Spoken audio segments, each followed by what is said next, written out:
The St. Peter's Square in the Vatican, a mythical and somewhat mystical seat of the Catholic Church, of a Pope who represents St. Peter, the rock on which Christ built his church.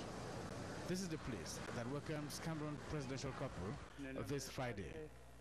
Since true friendship is measured by the number of visits exchanged between Yaoundé and the Holy See, the visits have been many, the relations intensified and bilateral relations fortified and heightened. The official visit of President Paul Biya to Rome, beginning October 16, 2013, is the fourth since President Paul Biya became head of the state of Cameroon. The head of state paid his first official visit to the Vatican in November 1986.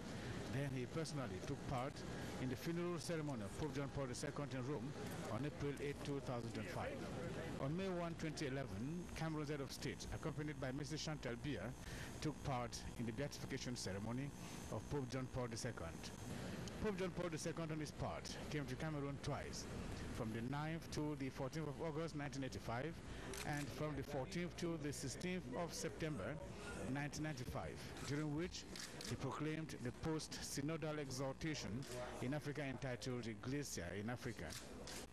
Pope Emeritus Benedict XVI, on his part, paid his first visit on African soil in Cameroon from the 17th to the 20th of March 2009, during which visit he promulgated the Instrumentum Laboris.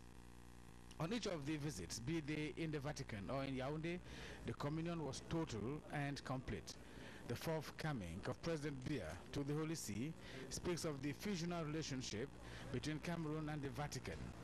As Africa in miniature, Cameroon and the Vatican share the options of peace and inter-religious dialogue, with Paul Biya's country being a microcosm of the macrocosm. This explains perhaps the joy of Cameroonians living here in Rome, and especially the religious personalities. Good morning. I am Sister Ostensia Yefon from Konsamba Diocese. I belong to the Sisters of Servants of Mary Immaculate from Konsamba Diocese.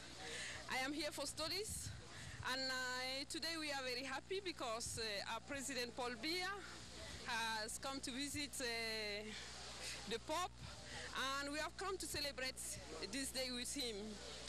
His visit here means many to us because as Cameroonians we are happy to have him with us and to enjoy the fact that in Cameroon we still live in peace. I'm Sister Solange, Lomesoas, Dominican sister of Blessed Imelda.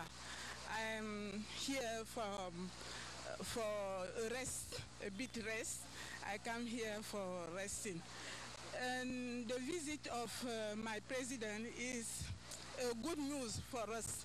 Pope Francis thus welcomes President Paul Biya to the Vatican as a leader and as a torch-bearer of a country where peace, tolerance, mutual respect, religious differentiation, and freedom of worship are sacrosanct principles. The high point of the visit will be this Friday, when Paul Biya and Pope Francis have a face-off at St. Peter's. Paul and Chantal Biya are also expected to visit the Basilica, the seat of Catholic faith. Will both leaders talk about the problems in the Catholic Church which is in Cameroon? That is the question. George One on special assignment for CRTV News, the Vatican.